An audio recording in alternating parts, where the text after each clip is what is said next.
اعوذ باللہ من الشیطان اللعین الرجیم بسم اللہ الرحمن الرحیم رب اشرح لی صدری ویسر لی امری واحلل عقدۃ من لسانی یفقہوا قولی ان اللہ وملائکتہ یصلون علی النبی یا ایھا الذین آمنوا صلوا علیہ وسلموا تسلیما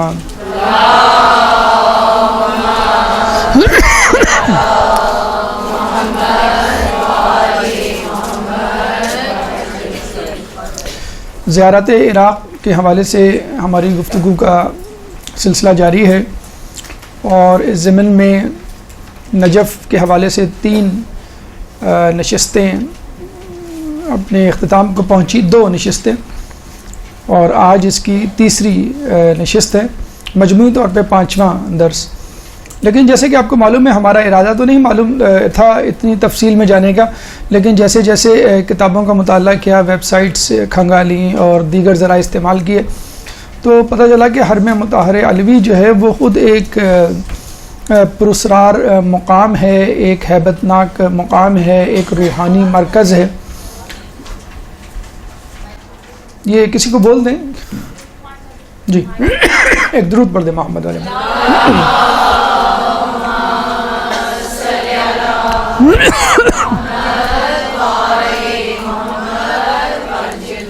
چنانچہ اس مقام کی تفصیل میں، گہرائی میں جتنا آپ جائیں گے اتنا آپ کو اندازہ ہوگا کہ نہ صرف مادی حوالے سے یہ قیمتی جگہ ہے، بلکہ روحانی حوالے سے بھی انسان کے لیے بے انتہا فائدہ مند جگہ ہے۔ 2012 میں یعنی 5 سال پہلے یونیسکو نے اس کو عالمی ورثہ قرار دیا ہے۔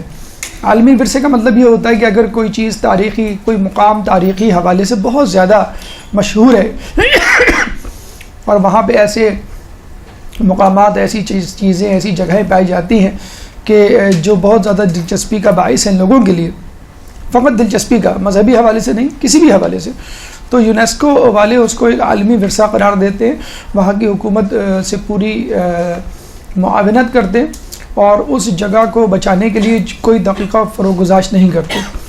تو وہ خود بھی کوآپریٹ کرتے ہیں اور وہاں کی گورنمنٹ سے بھی کہتے ہیں کہ آپ جو ہم سے مانگ سکتے ہیں مدد کے حوالے سے، لاجسٹک سپورٹ یا فائنینشیل یا کسی بھی حوالے سے، تو ہم اس کی معاونت کے لیے تیار ہیں۔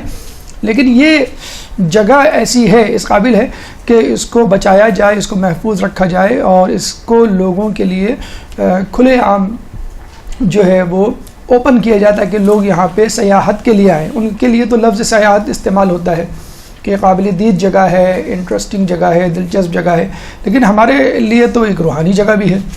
تو 2012 میں اس کو عالمی ورثہ قرار دیا، اور اس کو بہت پہلے عالمی ورثہ قرار دیا جانا چاہیے تھا، لیکن چونکہ حالات و واقعات جس طرح عراق کے رہے ہیں، جس طرح مذہبی حوالے سے اہل تشیع کے رہے ہیں، جس طرح آپ نے دیکھا کہ مولا کی قبر کو چھپایا گیا اور کتنے عرصے بعد یہ منکشف ہوئی، دریافت ہوئی، تو یہ جو حالات کے نشیب و فراز ہیں، اس وجہ سے بھی کہ یہ وجہ بنی کہ نجف جو ہے وہ عام لوگوں کے دھیان سے صرف نظر ہوا یا اگنور ہوا۔ لیکن الحمدللہ اس وقت جو جوش و خروش و ولولہ وہاں پہ کام کرنے والوں کا پایا جاتا ہے، تعمیرات میں حصہ لینے والوں کا پایا جاتا ہے، خود زائرین کا پایا جاتا ہے، جو نجف کا حوزہ وہاں آباد ہوا ہے، اس نے نجف کی رونق کو 4 چاند لگا دیے ہیں۔ اچھا، یہ بات کہ یہ عالمی ورثہ قرار پایا گیا ہے، یہ فقط ایک مادی حوالے سے ہے کہ وہاں پہ جو تاریخی واقعات پہ در پہ رونما ہوئے، جس طرح وہ بادشاہان وقت اور حکمران وقت کی توجہ کا مرکز بنا، جس طرح وہ عوام کی توجہ کا مرکز بنا، لیکن مولا کا روحانی فیض جاری ہے۔ یعنی مولا اپنا کام دیکھا جائے اس دنیا سے پردہ فرمانے کے باوجود مسلسل جاری کیے ہوئے ہیں، اور وہ کام کیا ہے کہ حق کو آشکار کرنا، حق کو لوگوں تک پہنچانا۔ اس زمانے میں پہ در پہ اگر آپ واقعات، تاریخی واقعات کو کھنگالیں تو پہ در پہ کئی واقعات آپ کو ملیں گے مسلسل، جو وہاں پہ آنے والے لوگوں نے بتلائے ہیں، خود ان کے ساتھ رونما ہوئے ہیں، دوسروں کے ساتھ رونما ہوئے ہیں، خود مولا کے ماننے والوں نے جو ہے ان کو دیکھا ہے، خود جو غیر شیعہ افراد ہیں، غیر مذہب اہل بیت سے تعلق رکھنے والے افراد ہیں، وہ اس کے چشم دید گواہ بنے۔ تو اس میں ایک دلچسپ واقعہ ہم عرض کرتے چلیں کہ عالمی ورثہ تو ہے، لیکن ہم سمجھتے ہیں کہ یہ ایک مذہبی، ایک روحانی ورثہ بھی ہے۔ مثلا حاکم بغداد ایک زمانے میں علاء الدین نامی شخص ہوا کرتا تھا، وہ اپنے بھائی شمس الدین اور اپنے بھتیجے ہارون کے ساتھ جو ہے ایک دفعہ زیارت کے لیے گیا، تو درمیان میں بحث چھڑ گئی شیعہ سنی مذہب پہ کہ کون حق پر ہے۔ اچھا، یہ بحث جو ابھی ہمارے ہاں گلی کوچوں میں جاری ہے، ٹی وی چینلز پہ جاری ہے یہ اس زمانے سے چل رہی ہے جب سے رسول اللہ نے دنیا سے پردہ فرمایا، پھر مولا کے ساتھ جو کشمکشی ہوئیں، اس کے بعد ائمہ کے ساتھ جو مظالم روا رکھے گئے، تو مولا کی مرقد مطہر وہاں تھی، چنانچہ بحثوں کا، بحث و تمیز کا مرکز بھی وہی جگہ یعنی عراق اور نجف ہوا کرتی تھی۔ تو علاء الدین جو کہ بغداد کا حاکم تھا، اس کی بحث چھڑ گئی رستے میں زیارت پہ جاتے ہوئے اپنے بھتیجے ہارون کے ساتھ۔ اس نے جب بحث کسی نتیجے پہ نہیں پہنچی تو ہارون نے، جو کہ اس کا بھتیجا تھا اور مذہبی اہل بیت پر تھا، تو اس نے کہا ٹھیک ہے، ایسا کرتے ہیں کہ ہم مولا کی ذریعہ پہ جا رہے ہیں۔ اچھا، اس زمانے میں جو مولا کی ذریعہ سے متعلق جو فرمودات، مکتوبات، مخطوطات یا قطع یا رقع یا بادشاہ وقت کے یا قرآن یا جو کچھ بھی ہوا کرتا تھا ہدیہ، وہ وہیں موجود ہوتا تھا۔ اب تو انہوں نے زری کے نیچے گوڈاؤنز بنا دیے ہیں، اور اس میں جو ہے ان نوادرات کو، ان قیمتی تاریخی دستاویزات کو یا مکتوبات کو یا قرآنی نسخوں کو رکھا ہے۔ لیکن اس زمانے میں زری ہوتی تھی، اور زری کے ساتھ صندوق میں وہ تمام رقعے اور وہ مکتوبات رکھے ہوتے تھے۔ تو جو اس کا بھانجا تھا ہارون، وہ جو ہے قبر مبارک پہ پہنچا اور اس نے صندوق کھولا، اور صندوق میں کہا کہ جو رقعہ میرے ہاتھ میں آئے گا اس میں جو کچھ لکھا ہوگا بس وہی میرا مذہب ہوگا۔ تھا تو وہ یہ مذہب کا، لیکن اس نے کہا بس ٹھیک ہے، جو بھی مذہب اس میں اشارہ ہوگا میں اس کو جو ہوں اپنا لوں گا۔ تو اس نے جیسے جو ہے وہ رقعہ نکالا تو اس میں سورہ طٰہٰ کی آیت نمبر 92 اور 93 کا ٹکڑا کہ قال یا ہارون ما منعک اذ رأیتہم ضلوا، کہ اے ہارون تم کو کس چیز نے منع کیا تھا کہ جب تمہاری قوم گمراہی میں پڑ گئی تھی، اللہ تتبعان، کیا تم نے میری متابعت نہیں کی، اطاعت نہیں کی، فعصیت امری، کیا تم نے میری معصیت تو نہیں کی۔ تو جب ہارون نے یہ نکالا، اصل میں یہ آیت جو ہے موسیٰ علیہ السلام کے واقعے کی طرف اشارہ کرتی ہے۔ جب موسیٰ علیہ السلام کوہ طور سے واپس آئے تو انہوں نے دیکھا کہ ان کی قوم کے بیشتر افراد نے گوسالہ پرستی شروع کر دی ہے، تو انہوں نے ہارون کو جو ہے وہ سرزنش کی اور کہا کہ تم نے ان کو منع کیوں نہیں کیا؟ کیا خدا نخواستہ تم نے بھی تو ان کے ساتھ ان کی ہاں میں تو نہیں ملائی؟ کیا تم نے میری نافرمانی تو نہیں کی؟ تم اپنے مذہب پہ قائم تو رہے نا کہ نہیں؟ یعنی تم جس مذہب پہ ہو وہ حق مذہب ہے، تم کسی اور کے کہنے پہ اس کے مذہب کی اطاعت نہ شروع کر دینا۔ تو ہارون اس کا بھتیجا تھا، وہ پہلے سے ہی مذہب حق پہ تھا، لیکن اس نے کہا چلے ٹھیک ہے، کوئی بات نہیں، میں فار دا ٹائمنگ نیوٹرل ہو کے یہ دیکھتا ہوں کہ استخارہ کیا آتا ہے، یہ اللہ کی طرف سے جو ہے وہ حکم کیا ملتا ہے۔ تو جب اس نے یہ نقعہ نکالا، یہ جو ہے وہ پرچہ نکالا، تو اس پہ یہ آیت لکھی ہوئی تھی۔ تو فوراً اس کا جو چچا تھا، جو حاکم بغداد تھا علاء الدین، وہ اسی وقت شیعہ ہو گیا۔ اللہم صلی اللہ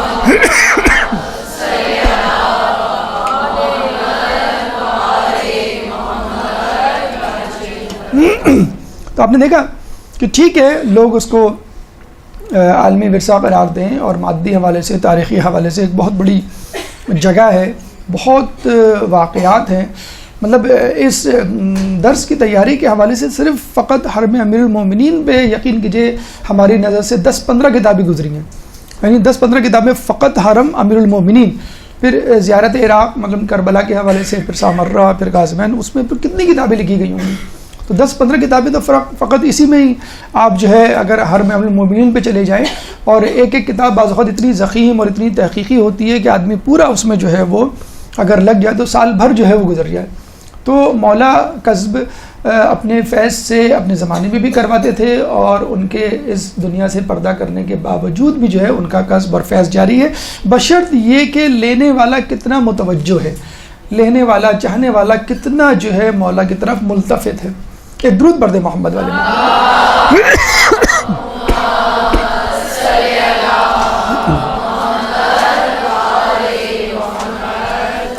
دیکھیں، اس سے پہلے جو ہم نے گفتگو کی تھی، اور گفتگو میں ہم نے آپ کو بتلایا تھا کہ آپ کو جو ہے وہ حرم مطہر کا یہ نقشہ اپنے ذہن میں رکھنا ہے۔ کم و بیش 15 مقامات آپ کے سامنے ہیں، 7 مقامات ہم نے ڈسکس کر لیے تھے، غالباً 8ویں مقام سے آج ہم نے اپنا سفر شروع کرنا ہے۔ تو پہلا جو مقام تھا وہ تھا انٹری، جو باب امام علی رضا یا باب کبیر کہلاتا ہے، اور یہ جو ہے مشرق کی طرف کا دروازہ ہے، اور یہاں پہ جب داخل ہوں گے آپ تو سیدھے ہاتھ پہ ایک چھوٹا سا دروازہ ہے، باب مسلم بن عقیل، اس کے بارے میں بھی ہماری گفتگو ہو چکی تھی۔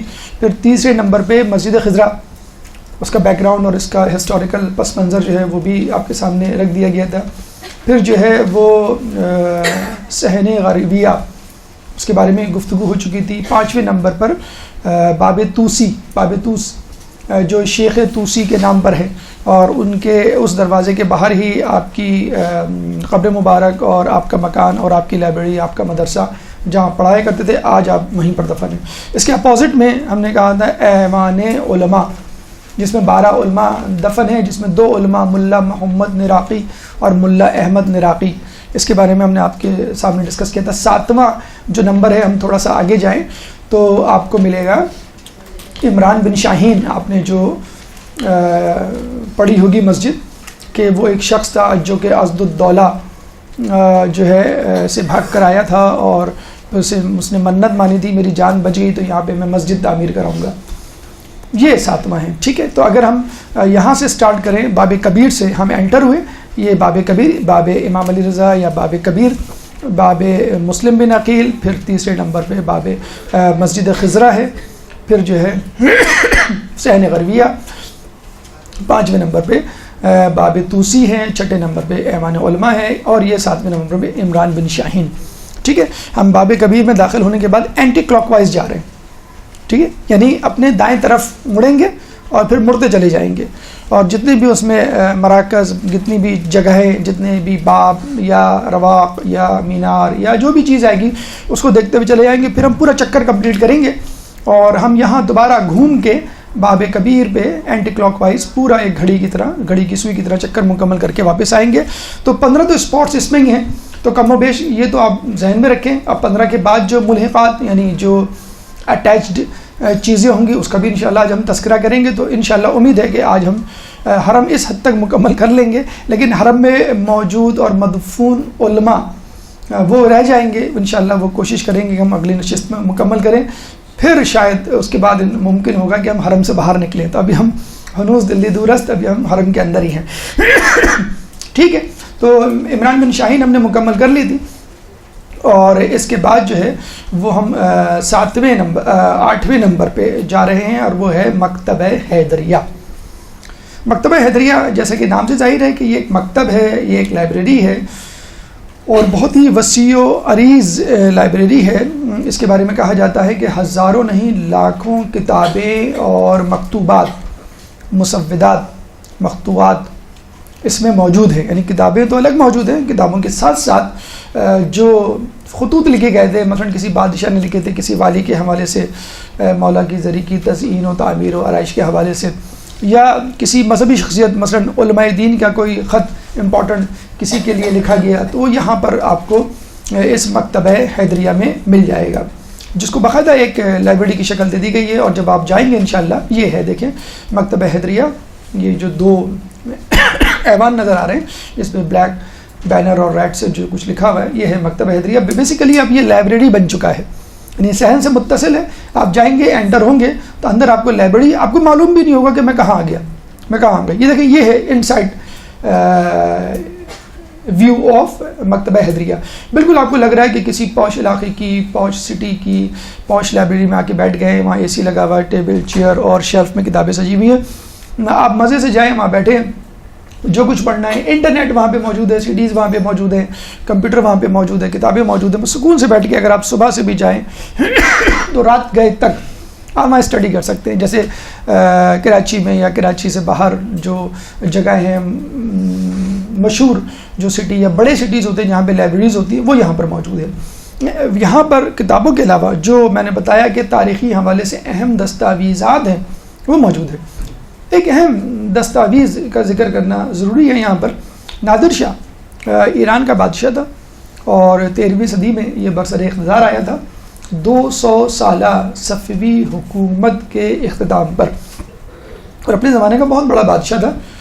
اس کو نپولین بوناپارٹ یعنی مسلمانوں کا نپولین بوناپارٹ کہا جاتا ہے، اور کچھ لوگ اس کو سکندر ثانی کہتے ہیں. بہت ہی جنگجو دلیر اور بہادر آدمی تھا. تو صفوی حکومت کے بعد اس نے ایران کی حکومت سنبھالی اور ایران کے بعد عراق آیا. پھر فتوحات کرتے کرتے کرتے یہ چلا گیا انڈیا، وہاں پہ فتوحات کی، اور پھر وہاں سے جب یہ واپس آیا عراق تو یہاں جب اس نے یہ حالات دیکھے اور لوگوں کا جو جوش اور ولولہ محبت دیکھی مولا سے، تو اس نے جو ہے یہ فیصلہ کیا کہ اس کو خوب سے خوب تر بنایا جائے. ویسے تو شاہ صفوی کے زمانے میں تزئین و آرائش شروع ہو گئی تھی، لیکن اس کے زمانے میں سونے کی اینٹیں لگوائی گئیں.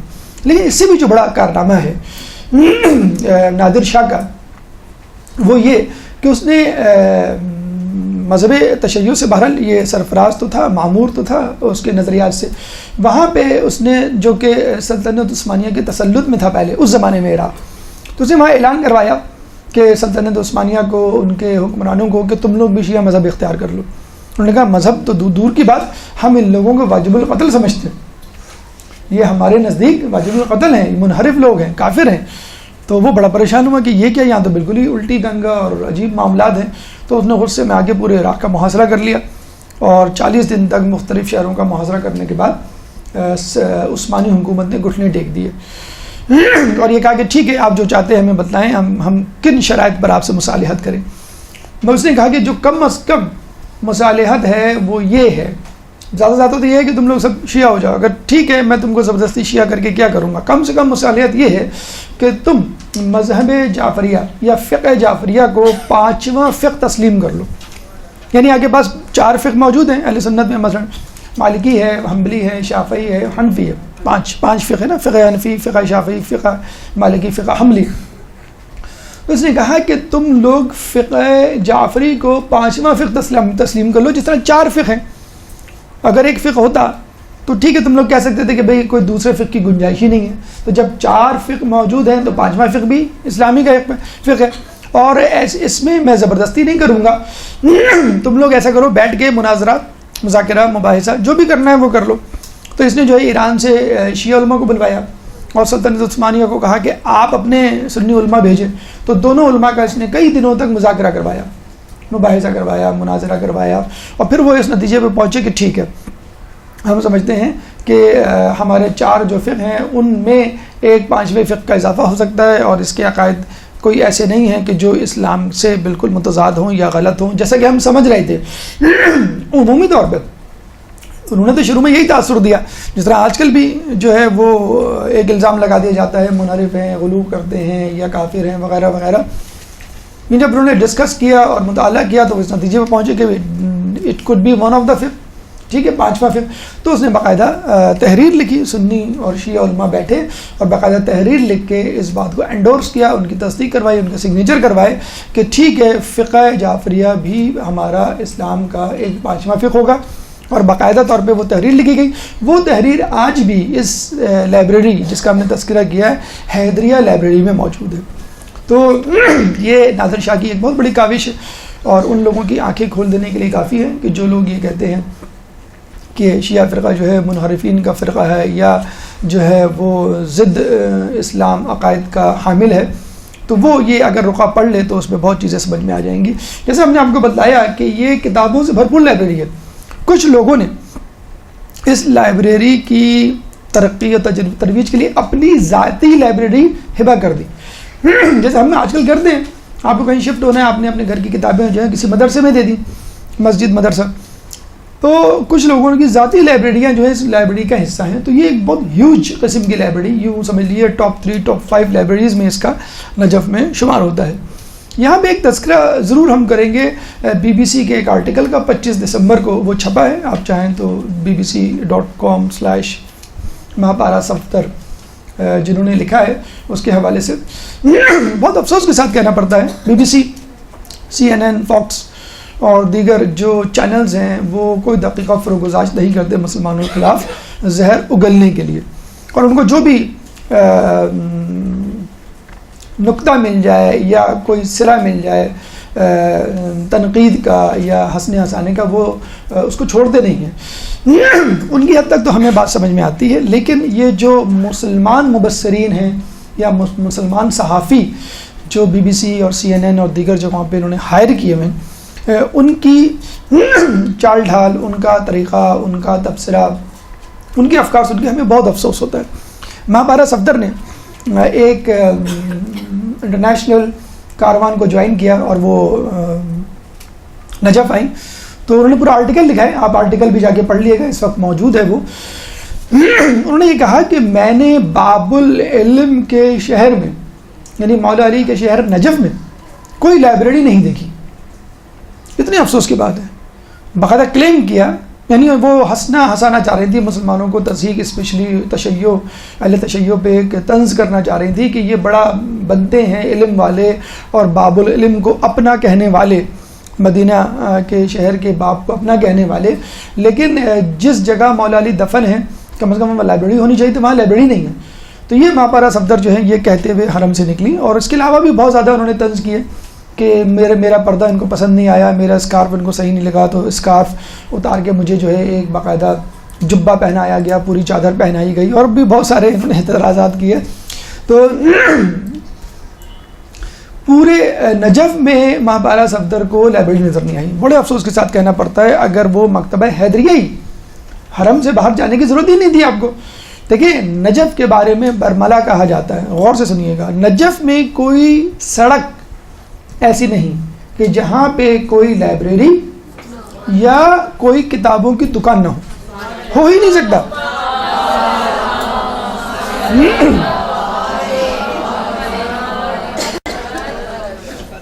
نجف میں کوئی سڑک ایسی نہیں، کوئی راستہ، کوئی شاہراہ ایسی نہیں کہ جہاں پہ کوئی لائبریری یا دکانوں کی کتاب نہ ہو.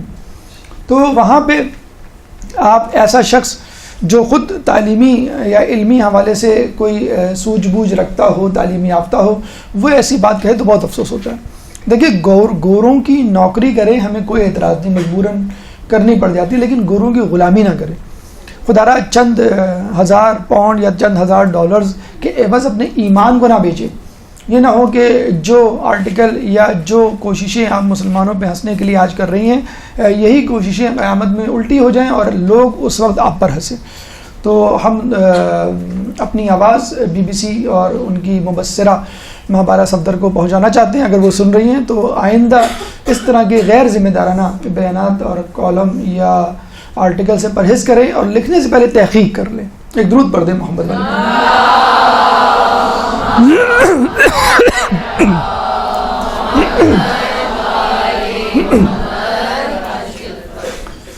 نمبر 9، حسینیہ بکتاشیہ. یہ دیکھیں آپ تھوڑا سا موو کریں، یہ آپ کو حیدریہ لائبریری مل گئی، یہ ہے حسینیہ بکتاشیہ. ٹھیک ہے، بیسیکلی اس کا نام تھا تقیہ بکتاشیہ. تقیہ ترکی زبان میں خانقاہ کو کہتے ہیں. خانقاہ آپ کو معلوم ہے شاید، تصوف کی زبان میں ایسی جگہ کو کہتے ہیں کہ جہاں پر صوفی بزرگ قیام کرتے ہیں، تجرد کی زندگی گزارتے ہیں، دنیا و ما فیہا سے بے خبر، ایک تنہائی کی زندگی، فقط عبادت الہی اور کچھ نہیں. ہمارے یہاں اس قسم کی تصوف کی کوئی گنجائش نہیں. احادیث میں اعتکاف کو تصوف کہا گیا ہے، یعنی فقط 3 دن تم اپنے گھر والوں سے دنیا چھوڑ کے بیٹھ جاؤ، بس کافی ہے. بعض جگہ جو ہے وہ حج کو، بعض جگہ جو ہے جہاد کو تصوف کہا گیا ہے، روحانیت کہا گیا ہے. صحیح لفظ روحانیت ہے. لا روحانیت فی الاسلام، اسلام میں روحانیت نہیں، لیکن عیسائی اس زمانے میں روحانیت کا شکار ہو گئے تھے، اور سورہ حدید میں اس کا تذکرہ موجود ہے کہ انہوں نے روحانیت کو اپنایا جس کو وہ نبھا نہ سکے. انہوں نے اس کو اڈاپٹ کیا کہ ہم اللہ مغفرت چاہتے ہیں، توبہ کرنا چاہتے ہیں، وہ جو کہ ہم نے عیسیٰ علیہ السلام کے ساتھ روا رکھا بس ٹھیک ہے، ہم اس کے بدلے میں تلافی کرنا چاہتے ہیں، توبہ کرنا چاہتے ہیں، تلافی کے لیے ہم دنیا چھوڑنا چاہتے ہیں. تو اللہ نے کہا ٹھیک ہے، اگر تم ضد کر رہے ہو تو ٹھیک ہے، یہ بھی کر کے دیکھ لو. لیکن اس کو نبھا نہ سکے. پھر کیا ہوا؟ کوئی صحرا میں نکل گیا، کوئی جنگلوں میں نکل گیا، کوئی پہاڑ کی چوٹی پہ نکل گیا.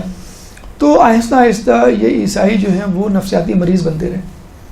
اور جب عیسائی دانشوروں نے یہ دیکھا کہ ہمارے علماء اور عابد افراد اس قسم کے انحراف اور نفسیاتی امراض کا شکار ہو رہے ہیں، تو عوام الناس میں کیا پیغام پہنچے گا کہ ہمارے بڑے ایسے ہیں، یعنی جو مذہب کے قریب ہو جائے وہ ایسا ہو جاتا ہے، تو مذہب عیسائی چھوڑ دیں گے. اور لوگ مذہب عیسائی چھوڑنے لگے. انہوں نے پھر یہ کہا کہ ایک ایسی جگہ بنا دو جس میں ایک کمبائنڈ اسٹڈی کی طرح کمبائنڈ عبادت ہو جائے، کم از کم ایک دوسرے کا حال احوال لوگ پوچھ سکیں اور نفسیاتی بیماری سے چھٹکارا مل سکے. انہوں نے خانقاہیں بنائیں.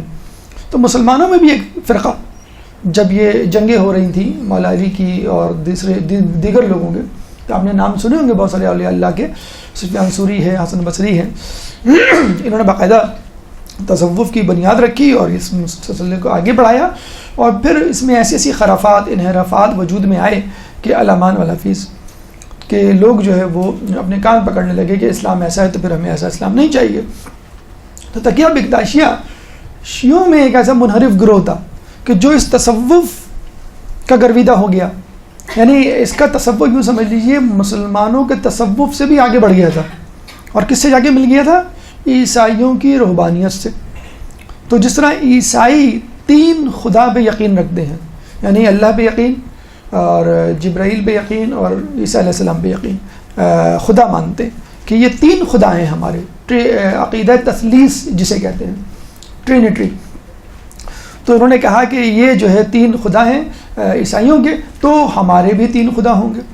تو انہوں نے یہ کہا، یہ دیکھیں یہ جو مینار ہے اس کا لوکیٹ کرنے کا طریقہ یہ ہے کہ یہ ایوان الذہب ہے، ٹھیک ہے، یہ 2 گولڈن مینار ہیں. اس مینار کے بالکل سیدھا آپ چلتے چلے جائیں، بالکل اس کے پیچھے ہی آپ کو مل جائے گا تقیہ بکتاشیہ یا حسینیہ بکتاشیہ. تو انہوں نے کہا کہ جس طرح عیسائیوں کے ہاں ہے کہ 3 خدا ہیں، تو پھر ہمارے یہاں بھی 3 خدا ہیں. ٹھیک ہے، ہمارے 3 خدا کون ہیں؟ اللہ بائی اٹ سیلف، ہم سیلف، اور محمد اور علی. غالباً انہوں نے اس حدیث کو ایگزیجریٹ کر دیا. کون سی حدیث کو؟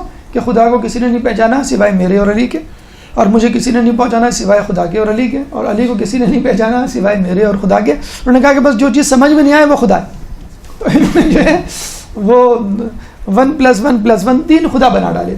اور جو ہے آپ کو معلوم ہے ایسے لوگوں کی ابھی بھی کمی نہیں ہے، بے وقوفوں کی کمی نہیں غالب، ایک ڈھونڈو ہزار ملتے ہیں، کہ جو دین میں غلو کرتے ہیں اور اپنے آپ کو بہت زیادہ علی کا ماننے والا کہتے ہیں، اتنا ماننے والا کہتے ہیں کہ علی کی ذات کو خدا سے ملا دیتے ہیں. اور اس بات کہتے ہیں کہ بس علی خدا ہیں اور ہمارا خدا ہم کو بچا لے گا، اب نماز روزوں کی کیا ضرورت، وسیلہ یا شفاعت تو الگ بات ہے، اب وہ خدا بن گئے تو وہ ہمیں بچا لیں گے. تو انہوں نے کہا کہ بس جو نہیں سمجھ میں آیا وہ خدا ہے، چنانچہ ہمارے پاس 3 خدا ہیں. اچھا، یہ لوگ نماز روزے سے بالکل دور ہیں. جیسے اسماعیلی فرقہ ایک نکلا جو چھٹے امام کے بعد الگ ہو گیا، یہ بھی نماز روزہ سے دور ہے، یہ بھی نماز روزہ حجاب وغیرہ تمام سے دور ہیں، اور ان کا عملی یا فروعی احکامات سے کوئی تعلق نہیں.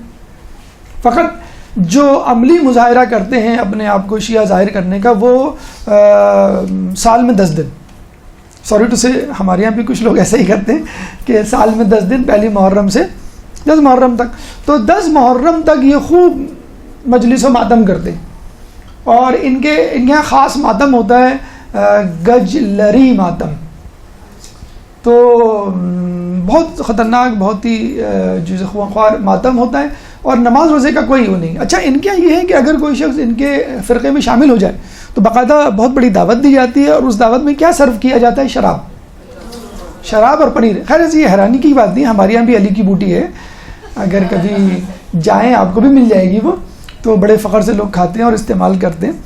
تو اپنے اوپر بھی ہنسنا اچھی بات ہے، تاکہ پتہ چلے کہ ہمارے یہاں اس قسم کے لوگ ہیں، تو ان سے آپ دور رکھیں۔ دیکھیں زیارت کا ایک مقصد یہ بھی ہوتا ہے، زیارت کا مقصد یہ ہے کہ دوسروں کی خامیوں پہ آپ نظر رکھ لیں اور اپنے آپ کو بھول جائیں۔ تو اگر ان کے شراب پی جاتی تو ہمارے بھی علی کی بوٹی مشہور ہے، ہمارے یہاں بھی کچھ جگہیں کچھ اسپاٹس ایسے ہیں جہاں کہ آپ کو مل جائیں گے۔ داتا گنج بخش کے یہاں جو دھماکہ ہوا ہے، جو لوگ افسوس نہیں کر رہے ہیں وہ یہی کہتے ہیں کہ افسوس کرنے کی کیا بات ہے، وہاں تو یہ ہوتا ہے، یہ ہوتا ہے، یہ ہوتا ہے، اور پاکستان میں سارے مزارات کو ختم کر دینا چاہیے، فلاں فلاں فلاں۔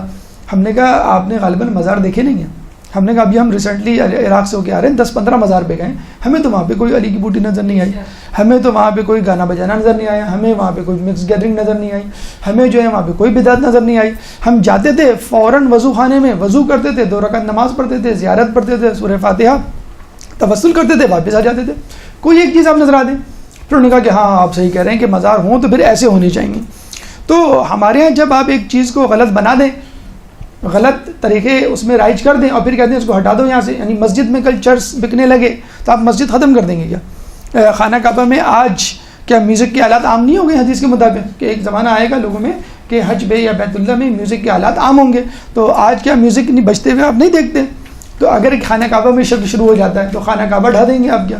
مسجد نبوی میں شرک شروع ہو جاتا ہے تو کیا آپ مسجد نبوی ڈھا دیں گے؟ تو آپ ان مزاروں پہ جائیں، ان پہ جا کے درود پڑھیں، فاتحہ پڑھیں اور ان سے قصب حاصل کریں۔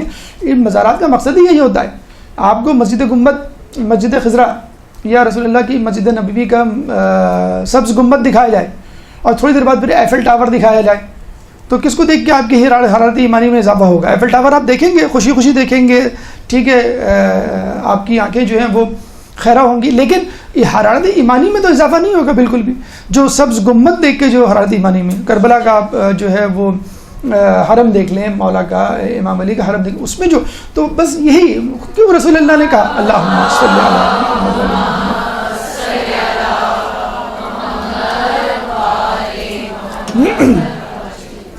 رسول اللہ نے کیوں کہا کہ جو حج پر آئے اور میرے حرم میں نہ آئے، میری مسجد میں نہ آئے، میری زیارت کے لیے آئے، اس نے مجھ پہ ظلم کیا۔ اسی لیے تو کہا ہے کہ میری بھی زیارت کرو اگر بیت اللہ کی زیارت کر رہی ہو، اور میرے ساتھ ساتھ ان لوگوں کو بھی زیارت کرو جنہوں نے میری اتباع کی۔ تو ان کی زیارت کا مقصد یہی ہوتا ہے کہ ہم جو ہے وہ اپنے حرارت ایمانی میں اضافہ کریں۔ توسل، شفاعت، وسیلہ یہ ایک الگ بحث ہے، اس پہ بھی ہم گفتگو کر سکتے ہیں، لیکن جو منیمم اپروچ یا منیمم ٹارگٹ ہو سکتا ہے شیعہ، غیر شیعہ یا مسلمان اور غیر مسلمان، وہ کم از کم ایک روحانی فکر حاصل کر سکتا ہے کہ جو غیر مسلم ہیں انہوں نے بھی دیکھا۔ ایک غیر مسلم کہتا ہے کہ جب میں نے سنہرا گنبد دیکھا مولا علی کا تو مجھ میں ایک ہیبت طاری ہو گئی، اور جب میں اندر گیا اور مجھے بتایا گیا کہ ان کے کیا فضائل ہیں تو میرے دل میں علی کی محبت جاگزی ہو گئی۔ یہ طریقہ ہوتا ہے کہ جو ہم دیکھتے ہیں کہ جو نہ ماننے والے بھی ہیں، غیر مسلم ہیں، ان کے دل میں حرارت ایمانی پیدا ہو جاتی ہے۔ انگریز خاتون کہتی ہیں آپ کیسے مسلمانوں میں کہہ لیں گے، ایک دفعہ میں سیاحت کے لیے ایران گئی، بی بی معصومہ ان کے حرم میں، وہاں جا کر مجھے ایک عجیب سا لطف آیا اور بس میں شیعہ ہو گئی۔ تو یہ ایک روحانیت ہے ان مزاروں پہ، ان مقدس مقامات پہ جو آپ کسب کریں، اور اگر آپ ان کو خرافات کا مرکز بنا دیں گے تو ظاہر سی بات ہے کہ انسان جو ہے وہ کچھ حاصل کرنے کی بجائے وہ کچھ کھوئے گا۔ شہد میں اگر آپ زہر ملا کے ایک قطرہ پئیں اور یہ کہیں کہ مجھے کچھ فائدہ ہوگا تو فائدہ تو نہیں ہوگا۔ بہرحال اب آ جائیں 10 نمبر پہ، ہم تھوڑا سا آگے بڑھتے ہیں۔ یہاں پر ہم نے تکیہ بکتاشیہ، اچھا تکیہ بکتاشیہ کے حوالے سے ہم یہ کہہ دیں، ایک تو ظاہر بات ہے یہ اسپاٹ غلط، نام غلط تھا تکیہ خانقاہ، ہم خانقاہوں پہ بلیو نہیں کرتے۔ ہمارے یہاں جو منیمم میتھڈ ہے تصوف کا وہ ہے عرفان۔ اس میں بھی اختلاف ہے لوگوں کو، کچھ علماء کو کہ بھائی عرفان ہونا بھی چاہیے کہ نہیں ہونا چاہیے۔ بہت سے لوگ کہتے ہیں اگر اخلاقیات پہ آپ نے عمل کر لیا وہ آپ نے عرفان پہ بھی عمل کر لیا، یا کم از کم اخلاق پر عمل کیے بغیر آپ عرفان کی حدود میں داخل نہیں ہو سکتے۔ ہم نے آپ کو بتایا تھا اللہ بہجت کے پاس ایک شخص آیا، کہنے لگا میں عرفان سیکھنا چاہتا ہوں، تو آپ نے کیا کہا کہ تم میرا جو سعادہ پڑھ کے آؤ، اخلاقیات کی کتاب پڑھ کے آؤ، عرفانیات کی کتاب نہیں پڑھ کر آؤ، اخلاقیات کی کتاب پڑھ کر آؤ، اس پہ عمل کر کے آؤ۔ تو وہ 1 سال بعد اس کتاب کو پڑھ کے اس پہ عمل کر کے آیا، پھر اس کو عرفان سکھایا گیا۔ تو اخلاق سیکھے بغیر عرفان نہیں سیکھ سکتے، اور تصوف کی تو کوئی گنجائش ہی نہیں ہے، جو ایک خرافات پہ مبنی جو ہے وہ ایک مذہب ہے، اور خود غیر شیعہ افراد میں بھی بہت زیادہ محبوب نہیں ہے۔ ٹھیک ہے، تو تکیہ بکتاشیہ کو حسینیہ بکتاشیہ میں تبدیل کر دیا گیا، اور حسینیہ لفظ اس جگہ کے لیے استعمال ہوتا ہے جس جگہ کے لیے ہم امام بارگاہ کا لفظ استعمال کرتے ہیں۔ حسینیہ یعنی جہاں پر مجلسیں پڑھی جاتی ہیں، جہاں پہ عزاداری ہوتی ہے، جہاں پہ ماتم اور محافل منعقد ہوتی ہیں، تو حسینیہ بکتاشیہ۔ یہاں بھی ایک سوال یہ اٹھتا ہے کہ اگر یہ منحرف گروہ تھا تو اس کو انٹری کیسے ملی مولا کے حرم میں، اور اس نے یہ ایک مقام کیسے بنا لیا، اور پھر وہ مقام اب تک کسی نہ کسی صورت میں موجود ہے؟ اصل میں اس زمانے میں عثمانی سلطنت کو ضرورت تھی لڑنے والوں کی، جیسے ہماری حکومت کو بھی لڑنے والوں کی ضرورت ہوتی ہے، ان کا جو ہے پشت پناہی کی جاتی ہے، جیسے ہمارے یہاں عدالتیں ختم کر دی گئی ہیں، ملٹری کورٹس جو ہے مقدمات آہستہ آہستہ ختم ہو رہے ہیں، اور اسی حوالے سے آپ دیکھ رہے ہیں ہمارے یہاں بم بلاسٹ جو ہے دوبارہ آہستہ آہستہ شروع ہو گئے، اور آپ کو پہلے بتلایا بھی تھا کہ جو جتنا بھی ISIS کا کوڑا تھا وہ جو ہے سیریا سے اب ساؤتھ وزیرستان آ کے منتقل ہو گیا۔ تو یہ کیسے اتنے اوپر آ گئے کہ حرم میں داخل ہو گئے؟ تو ان کی باقاعدہ ملٹری گروپس تھے ان کے لڑنے والے، تو عثمانی سلطنت کو جب لوگوں کی ضرورت پڑتی تھی کمک کی تو وہ ان سے درخواست کرتے، اور یہ اپنے لوگوں کو بھیجتے تھے جو عثمانی سلطنت کے ساتھ جا کے مختلف جگہوں پہ لڑتے تھے۔ جیسے خود ایسٹ انڈیا کمپنی نے جب یہاں پر آئی تو مسلمانوں کی بھرتیاں کی انگلینڈ نے اپنی فوج میں، اور جو لوگ ان کے لیے لڑے ان کو بڑے بڑے انعامات سے نوازا گیا، تو وہ لڑتے تھے ان کے لیے، تو ان کا ایک خاص مقام بن گیا تھا۔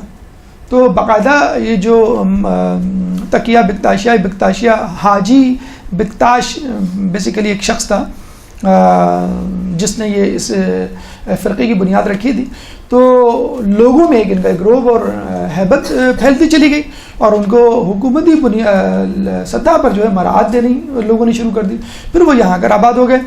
سلطان یہ جو آپ کا ترکی کا تھا کمال اتا ترک، 1925 میں اس نے باقاعدہ ہر قسم کے تصوف پہ پابندی لگائی، جس میں یہ تکیہ بکتاشیہ یا بکتاشیہ فرقہ بھی شامل تھا۔ مکمل طور پہ یہ وہاں پہ ختم ہو چکا ہے، لیکن کسی نہ کسی صورت میں یہ موجود ہے۔ البانیہ کہتے ہیں کہ وہ ملک ہے جہاں ابھی بھی چند غاروں میں یہ فرقہ وہاں پہ پایا جاتا ہے، لیکن ترکی میں اوور آل جو ہے بکتاشیہ نام کا جو ہے وہ فرقہ اب ختم ہو چکا ہے۔ 10ویں نمبر پہ تکیہ بکتاشیہ حسینیہ بکتاشیہ سے ہم جو ہے رخ کر کے آگے کی طرف چلتے ہیں، اینٹی کلاک وائز ہم چل رہے ہیں، اور یہ ہے رواق۔ رواق کہتے ہیں دالان کو یا سائبان کو یا چھجا جسے ہم کہتے ہیں۔ جب آپ گھر میں انٹر ہوتے ہیں تو آپ نے دیکھا ہوگا گاڑی کھڑا کرنے کے لیے لوگ چھجا بنا دیتے ہیں، تو ایک سایہ دار جگہ ہوتی ہے۔ اس طرح مسجدوں میں یا بڑی جگہوں پہ جانے کے لیے صحن سے پہلے ایک سایہ دار جگہ ہوتی ہے، حرم بیت اللہ میں بھی جائیں تو وہاں بھی آپ کو ملے گی، تو اس کو ہم کہتے ہیں دالان یا رواق۔ تو رواق ابو طالب یہ آپ کو 10ویں نمبر پہ یہاں ملے گا۔ اگر آپ غور کریں تو یہ ایگزیکٹلی اپوزٹ ہے باب کبیر کے، جو پہلا باب جس میں ہم انٹر ہوئے تھے اور اینٹی کلاک وائز ہم نے موو کیا تھا، اور موو کرتے کرتے کرتے یوں سمجھ لیے ہم نے نصف حرم طے کر لیا۔ جب ہم رواق ابو طالب پہ پہنچے تو یہ نصف حرم ہو گیا۔ اس کے بالکل اپوزٹ آ جائیں، دیکھیں یہ باب کبیر ہے، سو یہ آدھا حرم آپ کا ہو گیا۔ تو رواق ابو طالب جو ہے وہ یہ دیکھیں یہ باب الزہب ہے، یہ 2 مینار ہیں، اور یہ جو گیٹ تھا جس کو ہم چھوڑ کے آئے تھے باب کبیر تھا۔ باب کبیر سے ہم نے موو کیا تھا خضرہ کی طرف، باب توسی کی طرف، اور ابھی جو ہم آئے تھے تکیہ بکتاشیہ پہ یہ جو گیٹ ہے یہ ہے آپ کا رواق ابو طالب، بالکل ایگزیکٹلی اپوزٹ ٹو ایوان طلا یا ایوان الذہب، بالکل اپوزٹ میں آپ کو مل جائے گا۔ یہ اب جو ہے باقاعدہ مسجد کی شکل میں اس کو ٹرانسفارم کر دیا گیا ہے، اور یہاں پر 2000 سے زیادہ نمازیوں کی نماز پڑھنے کی گنجائش ہے۔ اگر انشاءاللہ کبھی آپ کا ماہ رمضان میں یہاں جانا ہو تو تلاوت قرآن کی آواز سے پورا جو ہے وہ رواق یا پوری مسجد جو ہے وہ گونج رہی ہوتی ہے۔ قاری آتے ہیں یہاں پر، حفاظ آتے ہیں جو لوگوں کی قرأت ٹھیک کرتے ہیں، خود بھی قرآن پڑھتے ہیں، اور لوگ بھی ان کے ساتھ بالکل ڈسپلن میں، دیکھیں کتنی طرح ڈسپلن میں جو ہے وہاں پہ جو ہے وہ قرآن پڑھا جا رہا ہے۔ یہ وہ رواق ہے جہاں پہ جو ہے مسجد ہے، 2000 سے زیادہ طلباء ہیں، اور باقاعدہ تلاوت قرآن کہا جاتا ہے کہ اگر آپ ماہ رمضان میں جائیں تو ماہ رمضان میں پورا نجف جاگ رہا ہوتا ہے، پورا حرم جو ہے خصوصی طور پہ جاگ رہا ہوتا ہے، ویسے پورا نجف جاگ رہا ہوتا ہے، اور ہر جگہ، ہر گھر، ہر مسجد، ہر کونے سے تلاوت قرآن کی آواز آ رہی ہوتی ہے۔ اور دیکھو اللہم صلی علی محمد اور دیکھیں رسول اللہ نے متنبہ کیا تھا کہ دیکھو قرآن پہ عمل کرنے کے حوالے سے غیر تم سے بازی نہ لے جائیں، اور یہ ہو رہا ہے معذرت کے ساتھ، کچھ لوگ ہم سے بازی لے جا رہے ہیں. ٹھیک ہے، تفاسیر میں نہیں، مفاہیم میں نہیں، مطالب میں نہیں، گہرائی اور گیرائی میں نہیں، لیکن کم از کم رٹنے کی حد تک، حفظ کی حد تک، پڑھنے کی حد تک تو ہم سے بازی لے رہے ہیں. تو کسی میں بھی ان کو آگے نہ جانے دیا جائے، حفظ میں بھی، تلاوت میں بھی، قرات میں بھی، تجوید میں بھی، معنی و مفاہیم. یہ ہمارا قرآن ہے، کیونکہ یہ تو قرآن صامت ہے، ہم تو قرآن ناطق کے ماننے والے ہیں. تو قرآن ناطق کے حرم میں جب قرآن صامت یعنی قرآن کو پڑھا جائے گا تو کیا لطف ہوگا. مولا فرماتے ہیں کہ جب میں خدا سے بات کرنا چاہتا ہوں تو نماز پڑھتا ہوں، جب میں چاہتا ہوں کہ خدا مجھ سے بات کرے تو میں قرآن پڑھتا ہوں. 11 نمبر پہ میزاب رحمت. میزاب یعنی پرنالہ. یہ پرنالہ اگر جیسے ہم نے آپ کو بتایا کہ آپ موو کر رہے ہیں رواقِ ابو طالب، اور رواقِ ابو طالب سے موو کرتے کرتے آپ آ گئے چوتھے بلکہ 5ویں دروازے میں. 5 دروازے ہیں، اگر مسلم بن عقیل والے دروازے کو آپ کاؤنٹ کریں تو ٹوٹل 5 ہیں، ویسے اصولاً 4 ہوتے ہیں. تو یہ 5واں اور آخری دروازہ یہ ہے آپ کا باب قبلہ. یعنی باب قبلہ کا مطلب ہے اس دروازے سے آپ باہر جائیں تو آپ کہاں پہنچیں گے؟ بیت اللہ، بیت المکرم. ٹھیک ہے، تو اس کے بالکل اپوزٹ میں جو بلڈنگ ہے، جو عمارت ہے، اس کے اوپر پر نالا لگا ہوا ہے. جیسے ہمارے یہاں پر نالے لگے ہوئے ہوتے ہیں کہ بارش ہوتی ہے تو سارا چھت کا پانی جو ہے وہ باہر گرتا ہے. بہرحال یہ مولا کے حرم کا پر نالا ہے، اس کی اپنی فضیلت اور اہمیت ہوتی ہے. تو لوگ جب بھی بارش ہوتی ہے تو اس کے نیچے آتے ہیں. بارش کا پانی تو ویسے بھی پاک و مطہر ہوتا ہے، اور اگر مولا علی کے حرم کا بارش کا پانی ہو تو کیا ہی بات ہے، تو لوگ پانی پیتے ہیں اس سے. اچھا، ویسے تو اس کی الگ سے کوئی فضیلت یا اعمال نہیں لکھے ہوئے، لیکن ایک عقل اس کا فیصلہ کر سکتی ہے کہ خانہ کعبہ پہ ایک پرنالہ ہے اور ایک مولا کے حرم میں. تو خانہ کعبہ کا پرنالہ دیکھا جائے تو مولا علی کی جائے ولادت کا پرنالہ ہے، اور حرم کا پرنالہ مولا علی کی آخری آرام گاہ کا پرنالہ ہے. بہرحال اللہم صلی علی محمد و آل محمد. تو جس طرح خانہ کعبہ کا پرنالہ پرفضیلت ہے، مولا علی کے حرم کا پرنالہ بھی پرفضیلت ہے. جس طرح خانہ کعبہ کے پرنالے کے نیچے عبادت 2 رکعت نماز پڑھتے ہیں اکثر لوگ اور اپنی حاجات کو مانگتے ہیں، تو ویسے بھی الگ سے خصوصی طور پہ تاکید نہیں ہے، لیکن چھٹے امام کے حوالے سے بڑی اچھی ہمیں ایک روایت ملتی ہے، اور اس روایت کو ہر جگہ جو ہے وہ اطلاق کیا جا سکتا ہے کہ مولا فرماتے ہیں، مطلب نجف اشرف اور مولا کے حرم کی طرف اشارہ کرتے ہوئے، کہ پشت کوفہ پہ ایک ایسی قبر ہے کہ جہاں پہ اگر تم 2 رکعت نماز یا 4 رکعت نماز پڑھو تو اللہ تمہاری حاجت برآری کرے گا اور تم سے تمہاری اداسی کو دور کرے گا.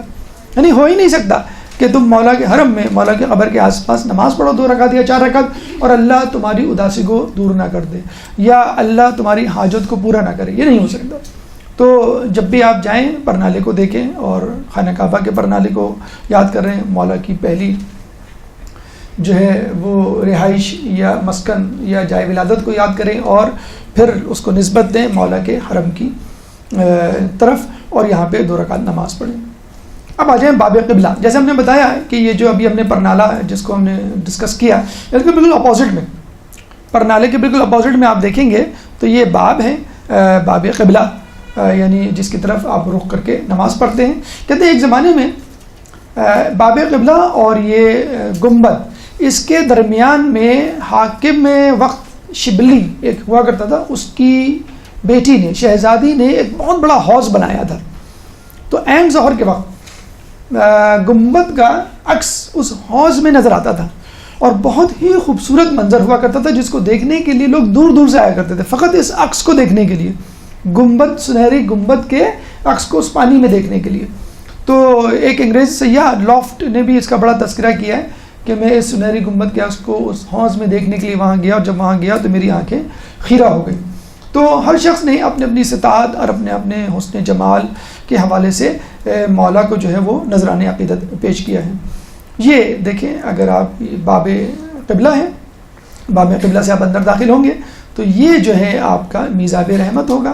یہاں پہ ایک زمانے میں حوض ہوا کرتا تھا جہاں پہ یہ گولڈن جو گنبد ہے، ڈوم، اس کا جو ہے وہ عکس نظر آتا تھا. اچھا، اس کے بعد یہ جو جگہ نظر آ رہی ہے آپ کو، یہ والی، یہ جو ہے صحن فاطمہ سے پہلے ہمارا ایک شاید پوائنٹ رہ گیا ہے، باب قبلہ. ہاں ٹھیک ہے، صحیح ہے. نہیں اب وہ حوض نہیں ہے، وہ اصل میں اب ٹائلز بنا دیے ہیں، وہاں کارپیٹ رکھ دیے گئے. 13 نمبر پہ صحن فاطمہ. اچھا ابھی جو ہم نے جو باتیں بتلائی ہیں وہ باتیں ہیں، وہ مقامات ہیں جو موجود ہیں. صحن فاطمہ ایک ایسی جگہ، ایسی چیز ہے جو وجود میں آ رہی ہے، لوگوں کا بھی پتہ ہی نہیں ہے اس کا. جب آپ اپنے ہوٹل سے جو کہ شارع صفا پہ واقع ہے جاتے ہیں حرم کی طرف، تو الٹے ہاتھ پہ کنسٹرکشن کی آوازیں، ہتھوڑوں کی اور شور کی آوازیں مشینوں کی آ رہی ہوتی ہیں. تو وہ صحن فاطمہ ہے بیسیکلی جو بن رہا ہے. اس کے لیے یہ کہہ دینا کافی ہے کہ تمام عراق میں سب سے بڑا تعمیراتی منصوبہ، پورے عراق ملک میں سب سے بڑا تعمیراتی منصوبہ،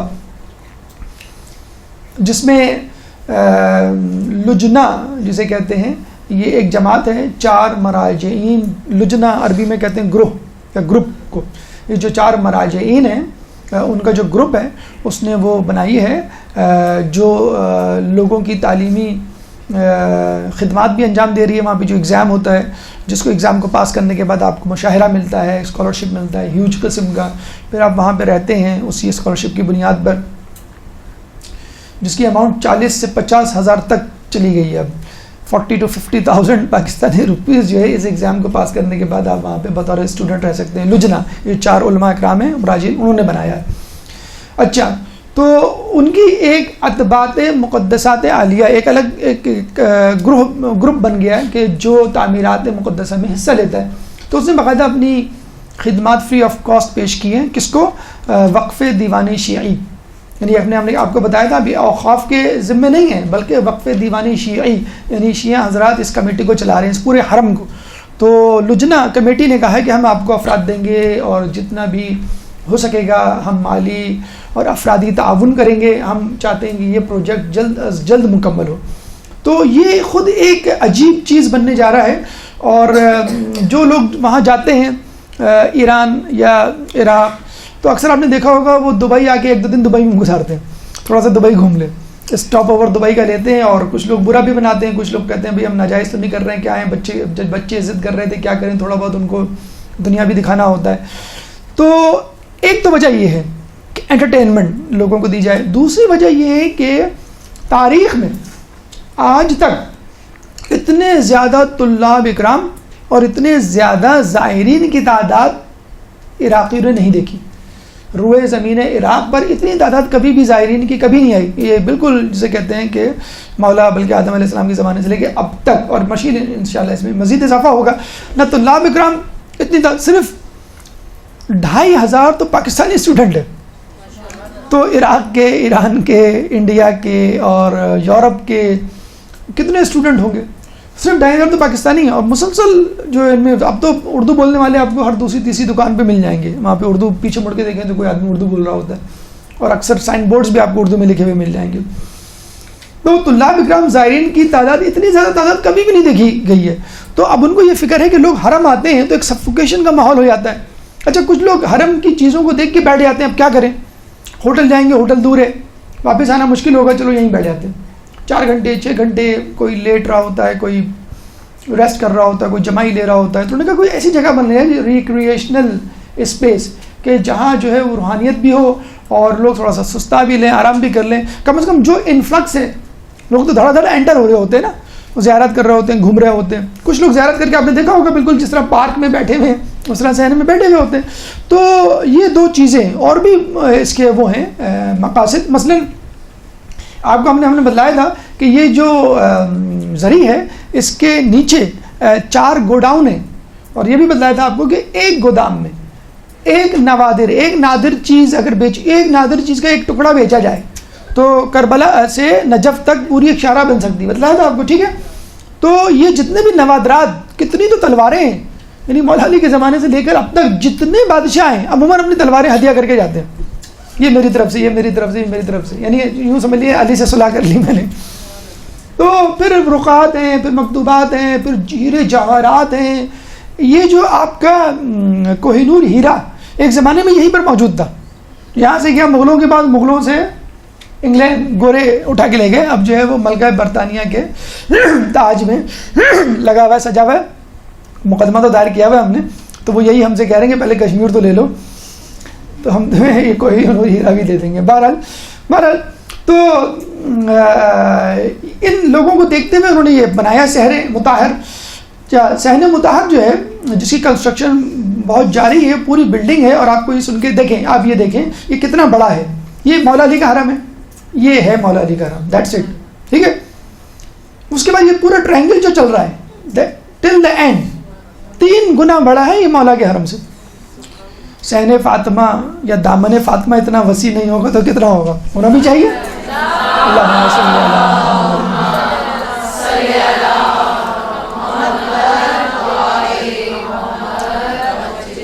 تو اس میں انہوں نے لائبریری بنانے کا ارادہ کیا، 5 منزلہ عمارت، 5 منزلہ بلڈنگ بن رہی ہے لائبریری کے لیے۔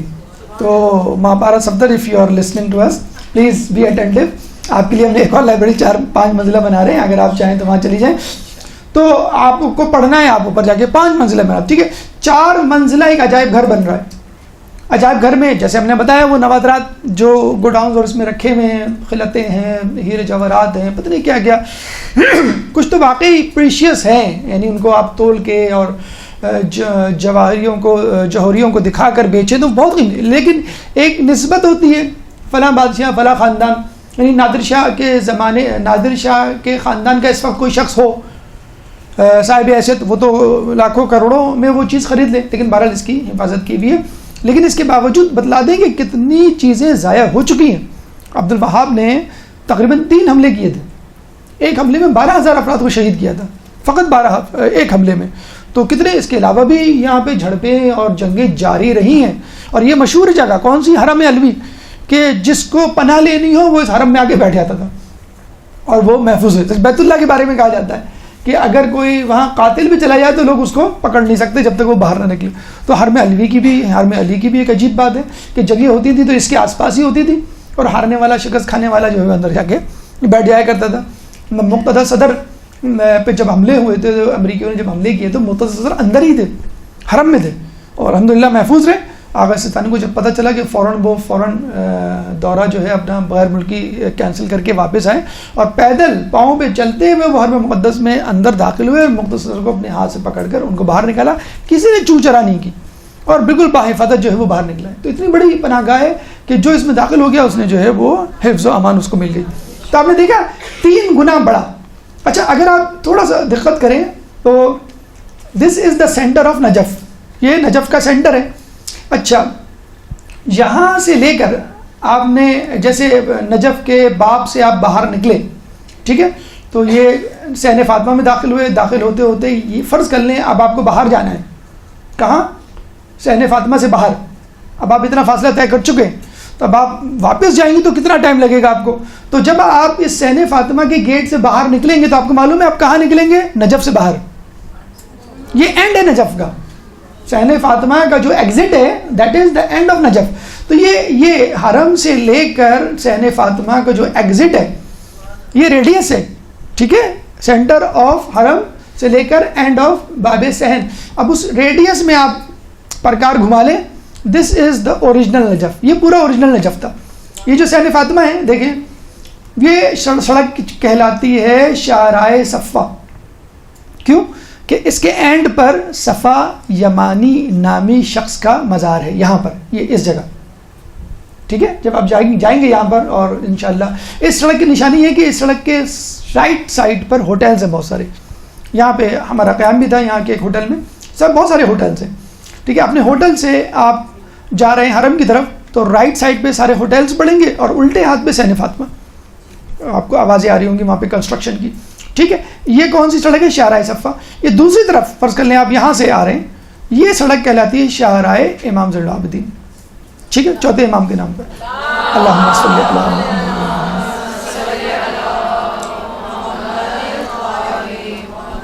شاہراہ صفا اینڈ ہوتی ہے مقام صفا یمانی، یعنی اس شخص کے مزار پہ جو آیا تھا، جس نے کہا تھا کہ مجھے اس شخص سے ملا دینا یا اس شخص کے شہر میں دفن کرنا کہ جو ہزاروں اور لوگوں کی شفاعت کا ضامن ہے۔ تو پھر مولا علی اتفاق سے وہاں موجود تھے. مولانا نے کہا یہ کس کی میت ہے؟ انہوں نے کہا اس کی میت ہے, اور اس نے یہ کہا تھا کہ میں ہی تو ہوں وہ شخص ہوں.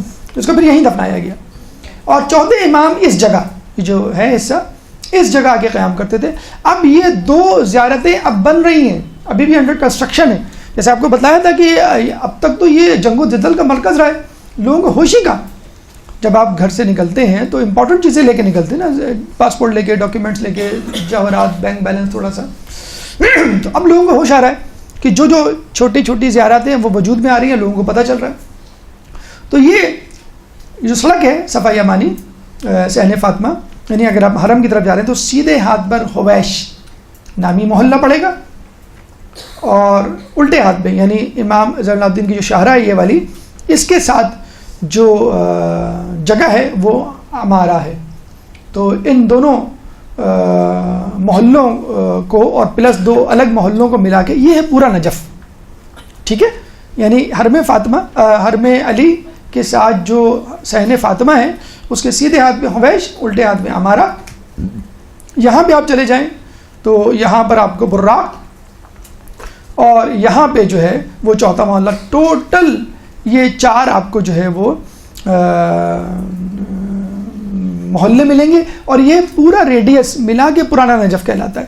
اس کے بعد جو بھی بلڈنگز بن رہی ہیں وہ اس کے بعد کی ہیں. عموماً ٹرانسپورٹ اویلیبل نہیں ہوتی ہے with in the old Najaf. Old Najaf میں آپ کو کوئی بس چلتی ہے, ہاں شٹل سروسز اب انہوں نے چلا دی ہیں کہ جو شٹل میں بیٹھ کے حرم سے مثلاً آپ چلے جائیں وادی اسلام, حرم سے بیٹھ کے آپ آ جائیں یہاں پہ جو بڑی سڑک سرکولر وے میں ہے وہ آپ کی کوفہ, شاہراہ کوفہ جسے کہتے ہیں.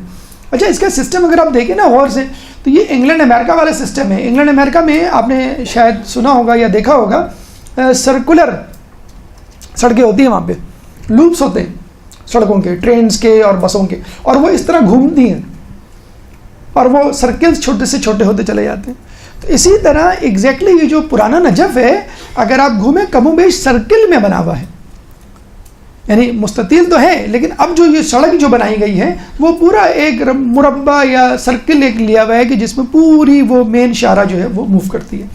تو یہ صحن فاطمہ میں عجائب گھر بھی ہے, لائبریری بھی ہے, ریسٹورنٹ بھی کھلنے والے ہیں, اس میں پارک بھی ہوگا اور دیگر. کہا یہ جاتا ہے کہ پورے نجف میں اگر کوئی ریکریشنل چیز یا کوئی جدید چیز ہوگی تو وہ یقیناً اس صحن فاطمہ میں بھی موجود ہوگی. مطلب آپ یہ نہیں کہہ سکتے کہ یہاں پہ فلاں لیٹسٹ چیز یا فلاں جدید چیز سے آراستہ جو ہے وہ مقام نہیں ہے. تمام ایک ریکریشنل اسپاٹ بھی مل جائے گا, طلاب کے رہنے کی جگہ بھی ہے, پڑھنے والوں کی جگہ بھی, اور کھانے پینے والوں کے لیے بھی. یہ صحن فاطمہ جس کو ہم نے کور کیا, یہ جو گرے شیڈ میں ہے, یعنی اگر آپ باب کبیر سے داخل ہوتے ہیں اور داخل ہوتے ہوئے سیدھا چلتے چلے جاتے ہیں تو رواق ابو طالب آئے گا, بالکل سیدھا اگر آپ چلے جائیں تو یہ پورا صحن فاطمہ آ جائے گا. صحن فاطمہ میں یہ آپ کو چوکور باکس نظر آ رہا ہے, اسکوائر بلڈنگ, یہ ہے مضیف یعنی مہمان خانہ. یہاں پہ یہ کربلا کی طرح کا بڑا مہمان خانہ نہیں ہے. کربلا میں یعنی امام حسین کے حرم میں اور مولا عباس کے حرم میں پوری بلڈنگ, پورا فلور ہے مخصوص, بہت خوبصورت, اور بیٹھ کے کھانے والی جگہ ہے. آپ کو بالکل لگتا ہے کہ آپ 5 اسٹار ہوٹل میں آ گئے. تو یہاں پہ وہ جگہ نہیں ہے فی الحال, شاید اس کنسٹرکشن کی وجہ سے انہوں نے ایسا کیا ہوا ہے. 8-10 چیئرز بس پڑی ہوئی, آپ وہاں جا کے بیٹھ کے اپنا پاسپورٹ دے کے فری کھانا, نیاز جسے کہتے ہیں وہ کر سکتے ہیں. کچھ لوگ جو ہے آپ جتنے پاسپورٹ جمع کرائیں گے اتنے آپ کو پیکٹس مل جائیں گے. ہمارے کارواں کے لوگ بیچارے جاتے تھے صبح فجر میں لائن میں لگتے تھے, کس طرح کھانا مل جائے. پہلے دن گئے, دوسرے دن گئے, لمبی لمبی لائنیں. تیسرے دن گئے تو 3 افراد تھے, یعنی تیسرا نمبر تھا ان کا. وہ بڑے خوش ہوئے کہ آج تو ہمیں مل جائے گا. تو جب اپنا پاسپورٹ دیا انہوں نے کہا کھانا ختم ہو گیا. کہ 2 افراد میں کھانا ختم ہو گیا. کہنے لگے آپ سے پہلے جو شخص تھا اس نے 250 پاسپورٹ جمع کرائے, تو آپ 250 پاسپورٹ لے جائیں, آپ کو 250 افراد تک کھانا مل جائے گا. بہرحال تو یہ مضاعف امید ہے ہمیں کہ اس کو مزید اس کو بڑا کر کے یہاں پہ مولا حسین مولا عباس کی طرز پر جو سفرہ ہے وہ جو ہے وہ دیا جائے گا. 15واں باب فرج. یہ دیکھیں ہم نے باب کبیر کی بات کی تھی, یہ باب کبیر ہے, یہ آپ کا ایمان طلع ہے. ابھی ہم نے بات کی تھی میزاب رحمت کی, یہ میزاب رحمت تھا اور یہ باب قبلہ تھا. ٹھیک ہے, ان دونوں کے درمیان ہم نے کہا تھا حوض ہے. اب اس حوض سے لیفٹ سائڈ پہ چلے جائیں, یہ جو ہے یہ جگہ باب فرج کہلاتی ہے, امام زمانہ سے منسوب ہے. اور یہ پہلے اللہم صلی علی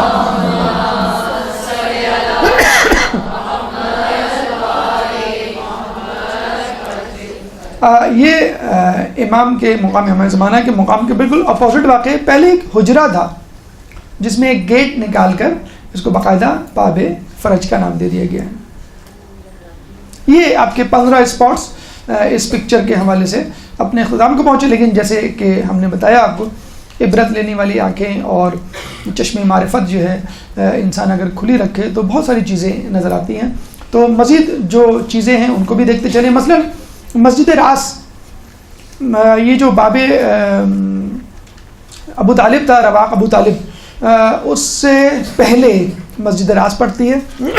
مسجد راس جیسے کہ نام سے ظاہر ہے, 2 وجوہات ہیں اس کو مسجد راس کہنے کی. ایک تو یہ کہ مولا کے سر اقدس اس کے قریب ہے, یعنی بالمقابل ہے اس کے, ٹھیک ہے, رواق ابو طالب کے سامنے ہی ہے. دوسرا یہ کہ ایک دفعہ ہمارے چھٹے امام اپنے بڑے صاحبزادے حضرت اسماعیل علیہ السلام کے ساتھ آئے. کہ درود پڑھ دیں محمد والے.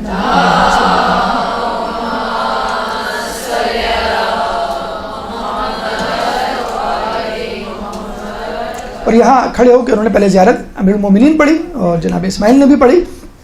پھر انہوں نے اپنے صاحبزادے سے کہا کہ اب تم اپنے جد حسین کی بھی, جو حسین مظلوم کی بھی زیارت پڑھو.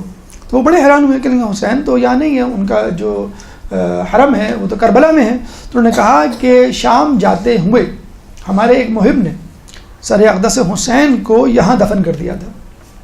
تو ایک روایت کے مطابق امام حسین علیہ السلام کا سر جو ہے وہ اس جگہ, یعنی امام علی کے حرم کے جو مرقد ہے, مرقد کے ساتھ ہی امام حسین علیہ السلام کا سر دفن ہے. تو انہوں نے پھر جو ہے امام حسین کی زیارت بھی پڑھی. یہاں پر اب باقاعدہ گنبد 14 گنبد پر مشتمل مسجد بنا دی گئی ہے. جس طرح ہم نے کہا تھا کہ رواق ابو طالب کو مسجد میں تبدیل کر دیا گیا ہے, اس کو بھی مسجد میں تبدیل کر دیا گیا ہے. 14 گنبد پر مشتمل بہت ہی خوبصورت یہ اس کے گنبد نظر آ رہے ہیں اوپر سے. اس مسجد میں بھی تقریباً 1000 نمازیوں کی نماز پڑھنے کی گنجائش ہے.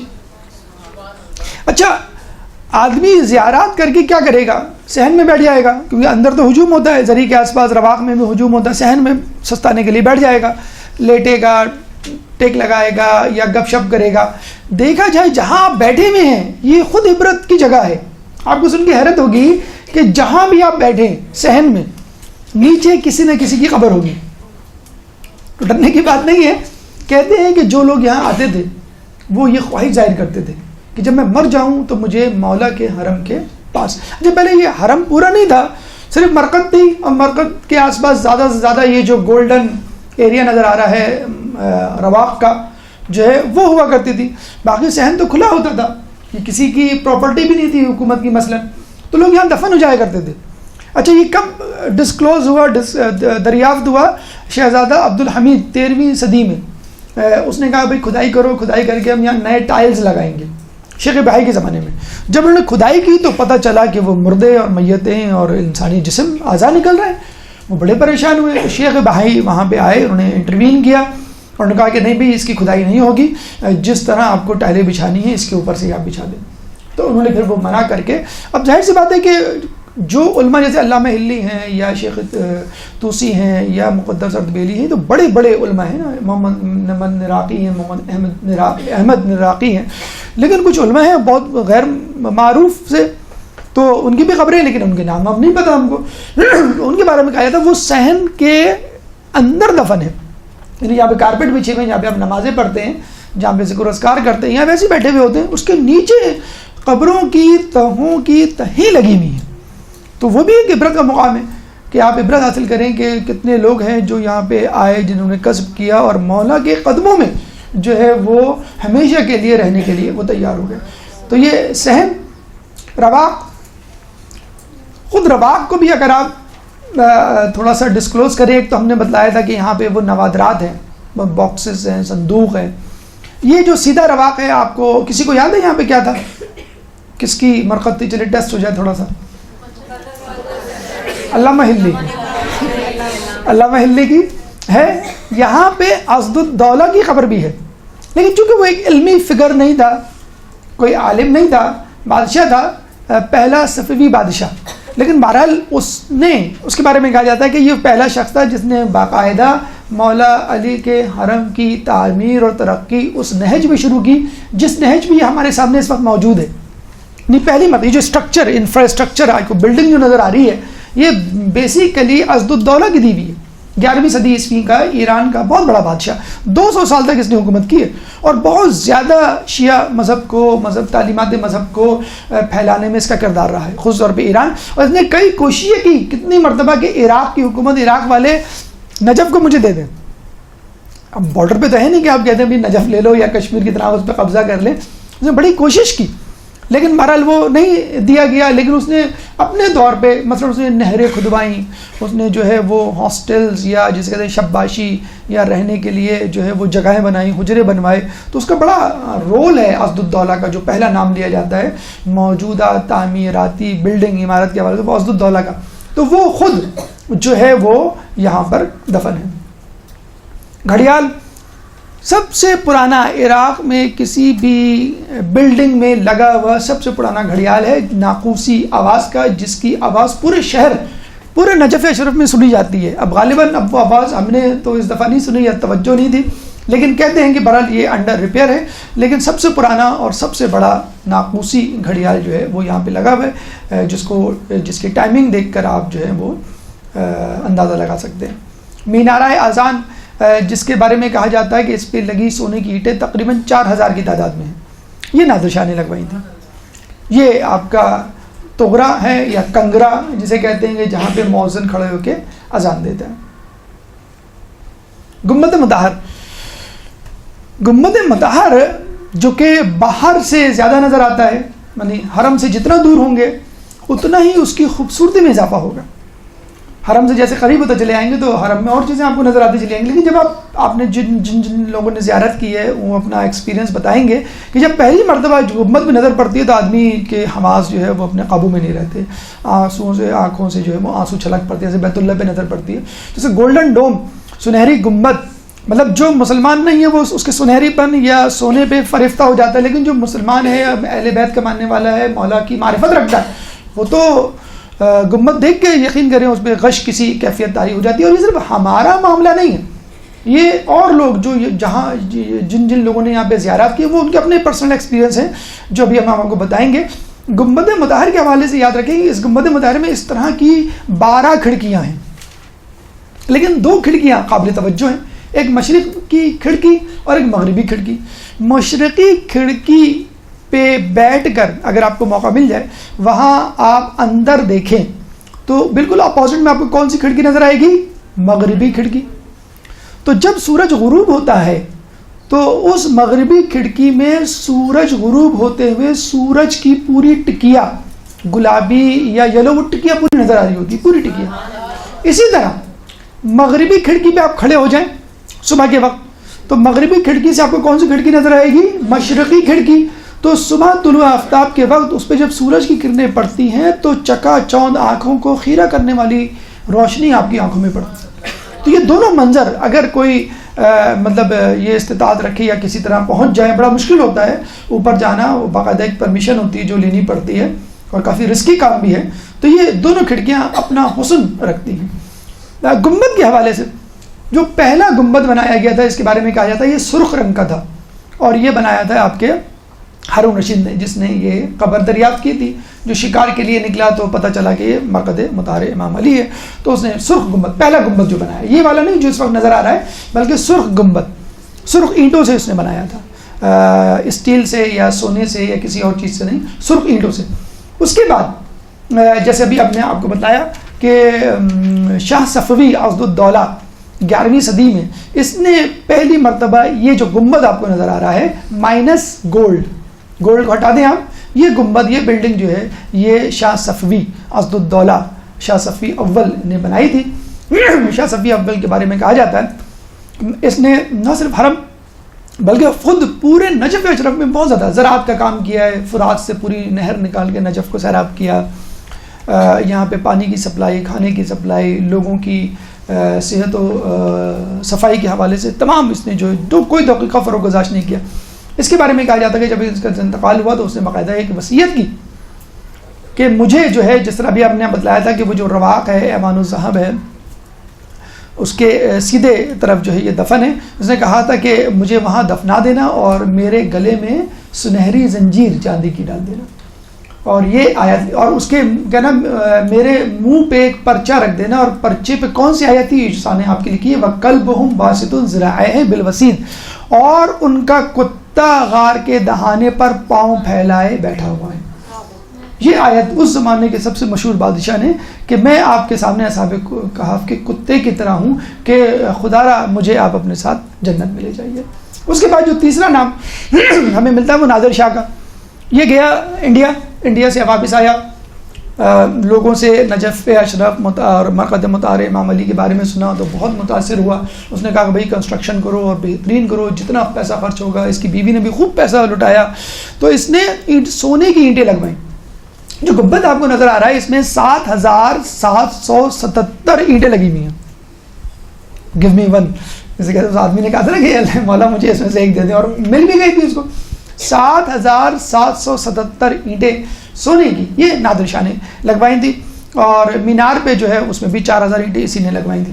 نادر شاہ کے بارے میں ملتا ہے کہ جب یہ آیا اور جب اس نے مولا علی کے فضائل اور یہ سنی, بہرحال صاحب معرفت تو پہلے بھی تھا, تو کس انداز سے داخل ہوا, ایک بہت چھوٹی سی گلی, باب کبیر سے نہیں, باب امام علی رضا کسی بڑے دروازے سے نہیں, چھوٹی سی گلی سے مولا کے حرم میں داخل ہوا, ایسی حالت میں کہ اس کے گلے میں زنجیر تھی سونے کی, اور ایک عام آدمی کو جو گلی میں کھڑا ہوا تھا اس کو کہا کہ یہ زنجیر پکڑ لو اور مجھے گھسیٹتے ہوئے ہکا کر, جس طرح ایک مویشی کو لے کے جاتے ہیں, کتے کو لے کے جاتے ہیں, مجھے ہکا کر حرم میں لے چلو, اور بالکل جانوروں کی طرح 4 پاؤں پہ وہ چلتا ہوا حرم مقدس میں آیا. تو یہ آپ دیکھیں کہ اس زمانے کے یہ وہ بادشاہ تھے کہ جن کا نام سن کے لوگ کعبہ کرتے تھے. سلطنت کعبہ کر سلطنت عثمانیہ کانپتی تھی نادر شاہ کے نام سے. عبدالدولہ اپنے زمانے کا بہت مشہور بادشاہ تھا, تو کیا اس نے آیت لکھوا کے اپنے آپ کو اصحاب کہف کا کتا ظاہر کر کے وہاں پہ اپنے لیے شان سمجھا. اور نادر شاہ کو آپ دیکھتے ہیں بالکل ایک جانور کسی شکل بنا کے غیر معروف گلی سے ایک غیر معروف آدمی کے ہاتھ میں اپنی زنجیر پکڑوا کے کہ تم مجھے جو ہے اس طرح ہکا کے لے جاؤ, کسی جانور کو ہکا کے لے جاتے. یہ تو صاحب معرفت لوگ تھے. جو صاحب معرفت نہیں تھے وہ کہتے ہیں کہ گنبد کو دیکھ کر ہی اپنا دل دے بیٹھتے تھے, اپنا ایمان جو ہے وہ مولا علی کے پاس گروی رکھوا دیا کرتے تھے, اور ان کی محبت میں سرشار ہو جایا کرتے تھے. کہتے ہیں اس زمانے میں حاکم وقت تھا بغداد کا سلطان سلیمان, وہ کچھ لوگوں کے ساتھ زیارت کے لیے جا رہا تھا. تو جب وہ وہاں زیارت کے لیے گیا تو اس کو سنہری گنبد جیسی نظر آیا, یعنی جو زیارت کے لیے زائرین جا رہے تھے جیسی نظر آیا, اس نے دیکھا کہ ایک شخص نے گنبد سنہری گنبد دیکھتے ہی اپنی جوتیاں اتار دی اور ننگے پیر چلنا شروع کر دیا. اس کو بلایا کہ تم نے یہ کیا حرکت کی؟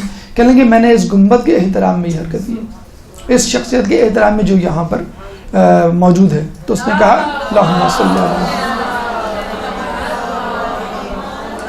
اس نے کہا کہ یہ تم ثابت کرو کہ یہ تم نے عمل جو کیا بالکل صحیح کیا ہے. تو اس نے کہا آپ خود قرآن کھول کے دیکھ لیں. تو اسی وقت سلطان سلیمان نے قرآن کھولا تو یہ والی آیت اتری, انی انا ربک فاغلظ علیک, کہ میں بے شک تمہارا رب ہوں اور اپنی جوتیاں اتار دو. انک بالوادی المقدس طویٰ, کہ تم وادی طویٰ میں داخل ہو چکے ہو. جب موسیٰ علیہ السلام کوہ طور پہ گئے تھے تو یہ آیت اتری تھی, اے موسیٰ اپنی جوتیاں اتار دو کیونکہ مقدس وادی طویٰ ہے. تو اس بادشاہ کو دکھانے کے لیے اللہ تعالیٰ نے یہ استخارہ اس کے نام نکلوایا کہ جس شخص نے اگر یہ کام کیا ہے تو بالکل صحیح کیا ہے کہ یہ واقعی یہ ایسی جگہ ہے کہ جہاں پہ انسان کو احترام میں اپنی جوتیاں اتار دینی چاہیے. تو یہ وہ لوگ تھے جو کہ مولا کے ماننے والے بھی نہیں تھے, معرفت بھی رکھنے والے نہیں تھے, لیکن ہم نے کہا کہ مولا نے اپنا کام اپنے پردہ فرمانے کے باوجود جاری رکھا. آخری چیز, آخری مقام, ویسے تو بہت سارے مقام ہیں, مزید انشاءاللہ دریافت ہوں گے, آپ تک پہنچائیں گے. موضع الاصبعین, عجیب واقعہ اس حوالے سے تاریخ میں ہمیں ملتا ہے کہ دیکھیں یہ جو ریڈ ریکٹینگل ہے یہ سر مقدس مولا کا جو سرحانہ ہے قبر مطہر کا وہ ڈینوٹ کرتا ہے. ٹھیک ہے, 5 اس میں پورشنز ہیں زری کے. اس میں جو پہلا پورشن ہے زری کا سر اقدس جہاں پر ہے وہاں پہ کسی زمانے میں یہاں پر اس قسم کی جو ہے وہ تختی رکھی ہوئی تھی اور جس میں 2 ہولز تھے. اس کی بڑا دلچسپ واقعہ بلکہ 2 واقعات ملتے ہیں. ایک تو واقعہ ہمیں یہ ملتا ہے کہ مرہ بن قیس عرب قبیلے کا ایک بہت جنگجو نوجوان تھا. اس نے ایک دفعہ آپ کو معلوم ہے کہ جس طرح کرکٹ فٹ بال کی ٹیمیں ہوتی ہیں ان کا پیک آتا ہے پھر نیچے چلے جاتی ہیں, کوئی جیتتا ہے کوئی ہارتا ہے. تو مرہ بن قیس کا قبیلہ اس زمانے میں بہت زیادہ فتوحات کر رہا تھا اور لوگوں پہ ایک دھاک تھی. تو ظاہر بات ہے جب آپ زور پکڑتے ہیں طاقت کا تو پھر آپ آس پاس کے لوگوں پہ بھی جو ہے وہ چڑھائی کرتے ہیں اور اپنے بدلے لیتے ہیں پرانے. تو اس نے اپنے بزرگوں سے ایک دفعہ بیٹھا ہوا تھا, بہت جنگجو تھا, تو اس نے اپنے بزرگوں سے پوچھا کہ وہ کون سا شخص ہے کہ جس نے ہمارے قبیلے کے لوگوں کو قتل کیا ہے, میں اس کا بدلہ لوں گا. تو لوگوں نے بتلایا کہ بھئی یہ مولا علی یعنی امیر المومنین امام علی وہ واحد شخص ہے جس نے سب سے زیادہ ہمارے قبیلے کے لوگوں کو تہی کیا, مارا ہے جنگوں میں مسلمانوں کے خلاف لڑتے ہوئے. تو اس نے قسم کھائی کہ میں مولا سے یعنی امام علی سے یا علی سے جو ہے وہ بدلہ لوں گا. لوگ بڑے پریشان ہوئے کہ تم کیا بدلہ لو گے, وہ تو اب دنیا سے جا چکے, ان کا انتقال ہو گیا, ان کی قبر کہاں ہے, کہنے گا قبر فلاں جگہ ہے, کہنے گا میں قبر جا کے کھودوں گا نعوذ باللہ اور بے احترامی کروں گا, ان کی لاش کو پامال کروں گا. تو یہ گیا 4,000 فوج لے کے کہاں پہ, نجف, اور نجف میں اس نے 6 دن تک قتل و غارت کی. جب وہاں کے لوگوں کو بالکل اس نے جو ہے وہ فتح کر لیا اور نیست و نابود کر دیا, شہید کروا دیا, اور پھر یہ کچھ لوگوں کو لے کے خود قرب مطہر پر وارد ہوا اور سرائے اقدس پہ کھڑا ہو گیا نعوذ باللہ, اور اول فل مغلظات بکنے لگا اور کہنے گا آج نعوذ باللہ میں تمہاری بے احترامی کروں گا. جیسے ہی اس نے یہ لفظ کہے اسی وقت سرائے مقدس سے 1-2 شاخہ تلوار نکلی اور اس نے اس کے سر کے 2 ٹکڑے کر دیے, پورے جسم کے 2 ٹکڑے کر دیے. اللہم صلی اللہ جیسے 2 ٹکڑے کیے وہ 2 ٹکڑے پتھر میں تبدیل ہو گئے. اس کو لے جا کے لوگوں نے کوفے کی مسجد میں رکھ دیا دروازے پہ, اور لوگ جاتے اس کو جو ہے وہ جوتے چپل مار کے جاتے. پھر بعد میں اسی کے قبیلے کے لوگوں نے وہ پتھر وہاں سے غائب کروا دیے کہ ہمارے قبیلے کی بہت جو ہے وہ بے عزتی ہو رہی ہے. تو مولا علی جو ہے وہ ڈیفینس کرنا اپنے زمانے میں بھی جانتے تھے اور اپنے زمانے کے بعد حیات گزرنے کے بعد بھی وہ بہت جانتے تھے. ایک واقعہ اس میں اور ملتا ہے, اسی یہ جو 2 ہولز آپ کو نظر آ رہے ہیں تختی کے, ایک شخص آیا, اس کا نام ہمیں تاریخ میں نہیں ملتا, اور اس نے آ کر مولا علی کے سرائے اقدس پہ کھڑو کے کہا کہ مولا علی میری زیارت قبول فرمائیے. اب ظاہر قبول فرما لی, بس ٹھیک ہے, اب کیسے پتہ چلے گا قبول فرما لی. اب اس کے ذہن میں یہ خیال آیا کہ نہیں مجھے کوئی ثبوت چاہیے, مولا مجھے ثبوت چاہیے, بالکل اس طرح جیسے مولا سے بات کر رہا ہوں. ہوتا ہے بعض اوقات ایمان آپ کا اس لیول پہ چلا جاتا ہے, بہت معروف عالم عابد نہیں تھا لیکن بس اس کے دل میں آ گیا کہ مولا مجھے ثبوت چاہیے. اور وہ روزانہ آگے وہیں پہ کھڑا ہو جاتا سرحان اقدس, مولا مجھے ثبوت چاہیے, مجھے تحریری ثبوت چاہیے کہ آپ نے میری زیارت قبول کر لی. اور وہ جانے کا نام نہیں لیتا. اس زمانے میں ظاہری بات ہے کہ لوگوں کا اسٹے اتنا زیادہ نہیں ہوا کرتا تھا, اور وہ پتہ چلا کہ وہ مہینوں آ کے وہاں پہ روزانہ آ کے کھڑا, اور یہی بات کہہ رہا ہوں مسلسل مجھے تحریری ثبوت چاہیے, میں جب تک یہاں سے نہیں لوں گا جب تک مجھے جو ہے آپ کی طرف سے تحریری ثبوت.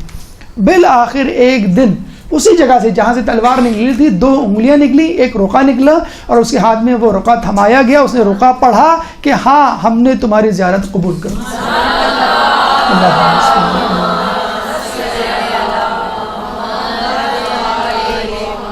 تو اچھا یہ اتفاق سے یہ جو ایریا ہے یہ لیڈیز گیٹ کی طرف ہے, جہاں پہ جو پارٹیشن کیے ہوئے ہیں, تو وہ آپ کو لیڈیز گیٹ میں جو سرحانہ اقدس کی جو جگہ ہے وہ مل جائے گی. شاید یہ اب وہاں موجود نہیں ہے, یہ نوادرات میں شامل کر دیا گیا ہے. انشاءاللہ صحن فاطمہ میں آپ کبھی جائیں گے تو یہ وہاں پہ یہ موجود ہے ماشاءاللہ, یہ بتا رہی ہے کہ موجود ہے.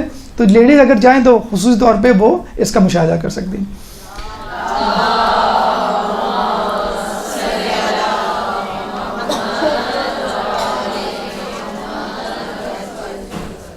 یہ ہماری گفتگو اس حوالے سے مکمل ہوئی.